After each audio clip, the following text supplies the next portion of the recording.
Welcome back, everybody, on Overreaction Monday. Jeff Kolpak joined us about a half hour. MSUM star Brady Perriman at about 10:35 on the Dragons walk-off winner. Each and every Monday, Sam Herder joins us at 9:35 from Hero Sports, BetMGM, who covers everything FCS football. I'm not sure where to start, so let's start at the obvious point in this. For the Bison on this, and that's our poll question today, happy about the win, frustrated about that it came to that, a little bit of both. What would you say is the best reaction on for Bison fans this morning? Yeah, I mean, it's you have to strike a balance between a few different things of, obviously giving NDSU massive kudos for the Bison finding a way to win that game, while also kind of looking at it from the ETSU side and going, man, that could have been a program changing, No doubt. historical win for that program and that town. And also balancing, going back to the Bison perspective, also balancing, yeah, it was a road win, a comeback road win, but when we're evaluating how to order this top 4, top 5 in the FCS, you're kind of basing it off of what you've seen so far. And I think NDSU's offense is playing super, super well, but the defense is just, a lot of things missing there. Defensive line a little inconsistent. Linebackers need to get better. Safeties definitely need to get better. Cornerbacks are okay at times, but just a lot of question marks for NDSU defensively, which the Bison had. Another thing to balance, the Bison have had slower starts to seasons in the past, and then they turn it up a notch in November. So I still think the ceiling is very, very high for this Bison program. It's just through 3 weeks, 2 of the 3 games, you kind of go, I don't know. There's just something missing there right now. That's something, obviously, that we'll chat with Tim Polasek about tomorrow at his weekly press conference. And I'm not sure, it's 3 games into Grant Holson's tenure as defensive coordinator, if it's too early for this, but the personnel is still mostly the same from what we saw last year. And granted, we were saying the same thing, Sam, after the Bison got run off the field in Grand Forks. Defense got better. Second half of last year, after that, Bison D was pretty good by the time the season ended. I don't know. I don't know what you do there. There's some back end without Cole Wisniewski is a huge deal. That's the one asterisk you make on that. Beyond that, the personnel is still mostly the same. I'm not sure what they're going to do. Yeah, I don't know if you give some younger guy. I mean, if the younger guys are just flat out better, then I think they would be playing by now. And so I don't know. You have the guys that you have, and I don't know if you can do things schematically to kind of fit their strengths better. Like I know the middle linebacker, they're running down the middle of the field in cover 2 strength, and so maybe you trying to cover some things up there. So I think you can kind of poke at middle linebacker play and safety play, and I think that's all warranted. But I think the defensive line, which we all thought could be one of the best defensive lines in the FCS, I think they've shown flashes of that, but there are other points in games where they're just not getting after the quarterback and they're not collapsing the pocket. So if anything, maybe you can put the pressure on the defensive line to say, hey, we need consistent pressure from you guys, because we can't have the quarterback sitting back there, going through his reads. Because if that happens, then, that center of the NDSU defense on passing downs especially seems vulnerable in 2 of the first 3 games. I dropped the Bison a spot after even winning. I moved him down on my poll. How about for you? Where did you have things stacked for this week? Yeah, I moved South Dakota State down 1 spot, and then NDSU down, it'd be 2 spots. And so I have Idaho number 1, South Dakota State 2, Montana State 3, and then North Dakota State 4. I get that, a win is a win in a certain sense, but I still think you can move teams down even after winning based off of their performance, or even if other teams kind of have a better argument to move up. I just think South Dakota State, I was kind of toying with how far to move them down. We'll probably touch on that game in a little bit, but yeah, NDSU moved down a couple of spots just because I think Idaho especially looks like the most complete team right now. In Montana State, they have an FBS win. They beat up on 2 inferior FCS opponents, but they also annihilated them. Wasn't even close. Correct. And that's something that NDSU didn't do last week against ETSU, although the Bucks could be decent. And then South Dakota State also didn't do that against a D2 opponent, Augustana. Yeah, that's the thing. I think for people that, you won, you automatically either stay at your spot or move up. That's not the case. And I'm glad I did that. I'm glad you did. I hope others did, because it's reflective of where we're at the season. And in my mind, I think the Bison are the fourth best team right now. And people are asking me about moving South Dakota State. I didn't in my poll. Let me see what happens this week against Southeastern Louisiana. If they struggle there, then yeah, I'm moving them out. Right. Yeah, and that's I mentioned that I kind of struggled what to do with South Dakota State Yeah. because it wasn't like the NDSU game where, for most of that game the Bison was kind of like, oh my gosh, the Correct. Bison are going to lose this. It was never that case with South Dakota State's. They had a 14-3 lead for a while, and then it was like a 17-3 lead for a while. You just kept on waiting for South Dakota State to put the hammer down and pull away, and they never quite did. And so I still move South Dakota State down. Just because even the UIW win last week for the Jacks, still, something missing there. Oklahoma State was not as competitive as we thought. And so, yeah, I agree. We're ranking things based off of right now, and it is possible for you to win and still move back a little bit, just depending on so what's going on around you as well. Like if Idaho didn't look as good as they did against UAlbany, right, South Dakota State probably still would have stayed the same for me, or maybe Montana State would have jumped up. But it also matters what's going on around you as far as week to week movements for individual teams. So is it fair? I did comparative. I think New Mexico would beat Idaho. That's why I put Montana State ahead of Idaho. That's my transitive line of thinking on that, because Montana State beat New Mexico and Wyoming or Idaho beat Wyoming, but I think New Mexico will beat Wyoming on the field. That's where how I broke down my ranking on that. Yeah, I think that's fair. The reason I put Montana State 3 is I still think South Dakota State's 21-point win over UIW is probably a little more impressive than Montana State beating New Mexico by 3, just because I don't know how good New Mexico is.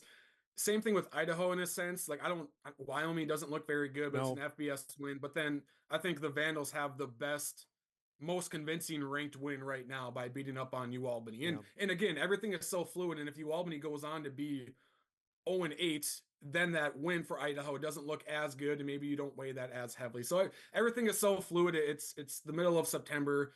As we found out last year, bring this back to the Bison perspective, NSU dropped as far back as number 15 at one point, and deservedly so with their losses and performances to South Dakota and UND. But then they climbed back up and went on a heater in November and December. And so, it's early now. Things are fluid, and usually the cream kind of rises to the top because of depth and all that. So no panic buttons need to be hit right now, in my opinion. Hey, it's Overreaction Monday. We can overreact. Right. That's the whole thing. So let's go to Idaho. Let's overreact. Is Idaho a contender to win this whole thing in your mind? I think they are. I really do, because it starts defensively for them. And I think right now they've shown that they have the best defense in the FCS. They showed it against an FCS team, a Group of 5 team, and a Power 4 team. Yep. And then offensively, I think their offensive line, which was the weakest part of their team last year, their offensive line has played pretty well, in my opinion. They found some weapons on the outside, which was a question mark. They found 2 good running backs, which was another question mark. And they're doing it in these last 2 games with their backup quarterback in Jack Wagner. Their starter, Jack Lane, who was heavily hyped coming into this year, he's out for a couple of months, probably with a broken collarbone. But this Jack Wagner guy, redshirt freshman, 3-star recruit, he's looking pretty good so far. And so I think the offense is just going to keep on getting better. And if the defense can stay healthy, they have a chance to do some serious damage in the FCS. We saw one of their touchdowns was from former South Dakota running back Nate Thomas, who they picked up in the portal. We just saw one of their sacks they got. They destroy. Again, I don't think Albany is nearly as good as what they were last year, but they were ranked in the mid-15s, and that game was not close. They ran all over them. Yeah, and Idaho got it done offensively, defensively, and then special teams too. So, again, through 3 weeks, I think Idaho looks like the most complete team right now. That's why I put them, the Vandals, number 1. All right, let's chat about the Jacks game. Obviously, I couldn't watch it as doing the game. I went back and watched a bit of the highlights yesterday. When I saw the score Saturday night as you're getting ready to leave Johnson City, that was the thing that stood out more to me. I'm like, all right, well, Augustana is going to be probably middle of the road NSIC team. I don't think they're upper half. The Jacks just seem like something's missing. And granted, I know what's missing. The guys are out of the NFL, but it just seems that it hasn't all clicked yet with Jimmy Rogers' team. Yeah, I think that is a good way to phrase it. That it just hasn't clicked yet. I think defensively overall, they're still going to be a really good unit with some of their experience they have coming back. But offensively, I think is really where things just haven't gelled, Yeah.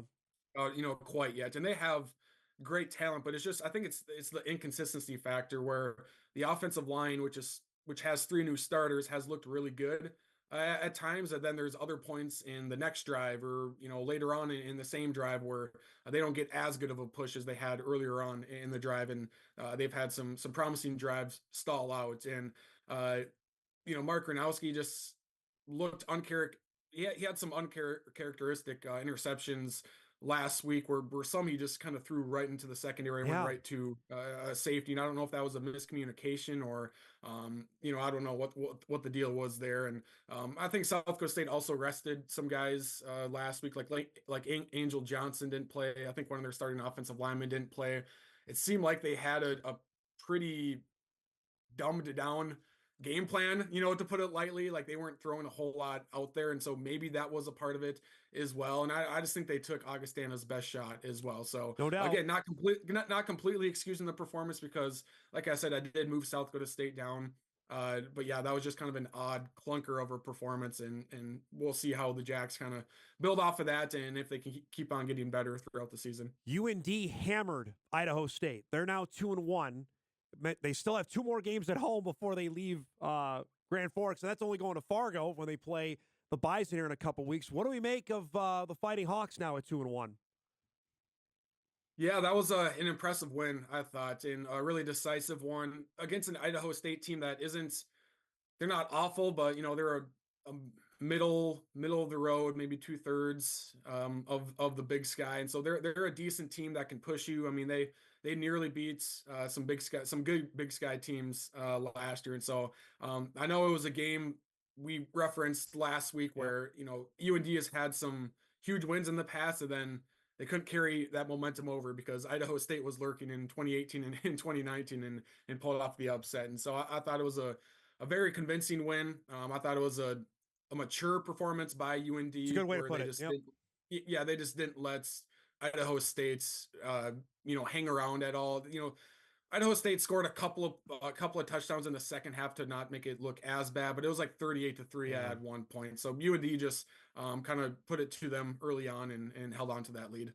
There was a couple teams that moved in the poll for me. Mercer's one after what they did at Chattanooga. Lamar is the other of what they did. Anybody else kept your attention of a big win this weekend? Yeah, those are two good ones. Mercer is 3-0 now, and they held Chattanooga, who is supposed Yeah. to have an explosive offense, to only 3 points. And so Mercer is looking strong. Um, Rhode Island kind of caught my attention too because I was high on Western Carolina, and then last week they lose to Campbell, and then this last week Rhode Island beats Campbell. I think it was 29 or 21-9. And Rhode Island is sitting at 2-1 overall, 2-0 versus the FCS. So that's another one that caught my eye. ETSU, is an obvious one. They weren't necessarily on my top 25 radar, and I don't know if they're actually that good or NDSU just defensively played that poorly Right. that let ETSU look that good. But I thought overall with how ETSU has looked this year, they played App State pretty decent as well. I up into my top 20. I get it. You moving a team up that high after a loss might sound weird, but I thought they deserved to climb into my rankings after nearly beating the number 2 team, NDSU. All right, we do it each and every week as well. Give us the top matchup, the spotlight games you're keeping an eye out for this upcoming week in FCS football. Yeah, I think the most intriguing one is Western Carolina. They're going to Montana. The Catamounts were started out 0-2. They got a huge ranked win over Elon this last weekend, and I was looking at their schedule a couple of weeks ago, saying, "Man, Western Carolina might start out 0-4." Yeah. But they have momentum back on their side, and this is a good test for Montana. The Grizz had a good get right game over Morehead State. We'll see what they do now with the ranked opponent coming to their place. SEMO goes to Southern Illinois. That's an intriguing one. Battle for the Southern wheel. Illinois has a the Salukis have a really good non-conference slate. They Yeah. played a Power 4 pay game. They played Austin P, who's pretty good. They played UIW this last week, and now they play SEMO. And I have SEMO ranked, who I think is pretty good. So that's a good one. ETSU goes to Elon. Did ETSU, put everything into this NDSU game, and now their tank is on empty, and they just kind of fall flat from here? We've seen that plenty of times before. Yep. They go to Elon, who's still a rankable team, so that's intriguing. And then the last one is Idaho going to Abilene Christian. I think ACU is close to being, a rankable team. I actually think they were ranked this last week.